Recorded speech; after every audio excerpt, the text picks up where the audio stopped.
I'm going to really quick read some anti-inflammatory foods, and I'm literally just going to laundry list these. For those of you that are wondering how I got this great information, it's called the internet, and I printed it out about 10 minutes before we got on this call. So if I can find this on the internet, you can find this on the internet, but I wanted something that I could just read off really quickly.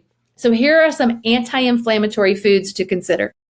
As Stephanie's reading these off, don't try to memorize everything she says.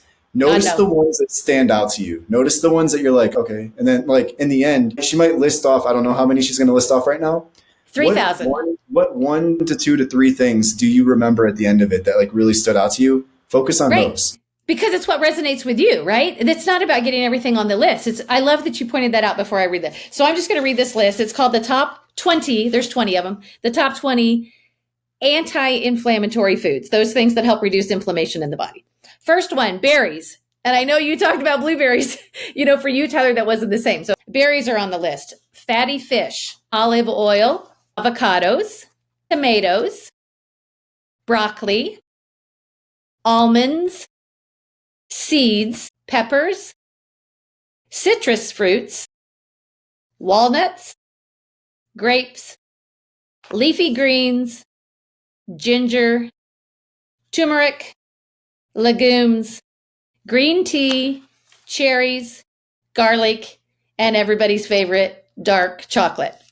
So that was just an article I found on the top 20 anti-inflammatory foods. So there was some good stuff in there, guys, right? There were some fun things that we can do. It's not all about giving up those things that aren't good. We can incorporate some really fun things from that list.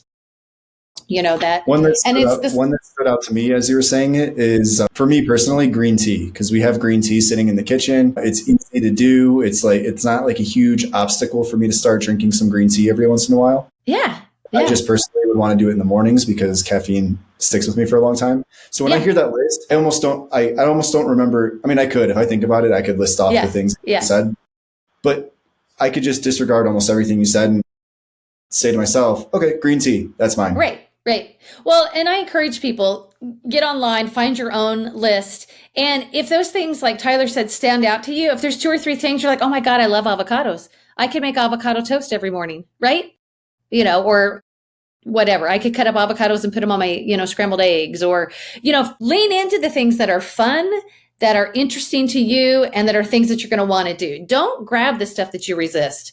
Resistance it's not a great way to start any sort of routine, right? I hate leafy greens. Why do I have to eat leafy greens? Leafy greens are fantastic, but find another way to find an anti-inflammatory food to incorporate it to your diet.